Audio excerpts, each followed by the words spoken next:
ஆண்டவராய் இயேசு கிறிஸ்துவுக்குள் மிகவும் பிரியமான சகோதர சகோதரர்களே, தண்ணீர் இல்லாத கிணறுகளும் சுழல் காற்றினால் அடியுண்டு ஓடுகிற மேகங்களுமாய் இருக்கிறவர்கள் எப்படிப்பட்டவர்களாக இருக்கிறார் என்று சொன்னால், ஆமேன். அவர்களுக்கு என்றைக்குமே காவலானது வைக்கப்பட்டிருக்கு. அது மட்டுமில்லை, ஆமேன். அவர்கள் வஞ்சகமாய் என்ன செய்தார்னா, ஆமேன், தப்பினவர்களிடத்திலும் அரிதாய் தப்பினவர்களிடத்திலும் என்ன செய்தாங்கன்னா, ஆமேன், மோசமான வார்த்தைகளை, அதாவது வீணான வார்த்தைகளை பேசி அவன் மாமிச இச்சைகளினாலே, ஆமேன், காமங்களினாலும் அவர்களை தந்திரமாக என்ன செய்கிறாங்கன்னா பிடிக்கிறாங்க.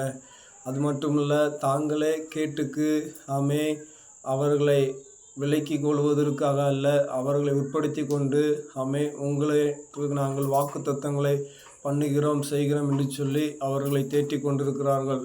ஆமேன். ஒருவன் எதனால் ஜெயிக்கப்பட்டிருக்கிறானோ அதற்கு அவன் அடிமையாக இருக்கிறான் என்று சொல்லி பரிசுத்த வேதாந்தத்தில் சொல்லப்பட்டிருக்க அருமையான சகோதர சகோதரர்களே, இந்த தண்ணீராத கிணறுகளுக்கும் சுழல் காற்றின் அடியுண்டு ஓடுகிற மேகங்களுக்கு நாம் என்ன செய்யணும்? தப்பித்து பிழைத்து கொள்வோம். கர்த்தருடைய நாமத்தை மேம்படுத்துவோம். ஆமீன்.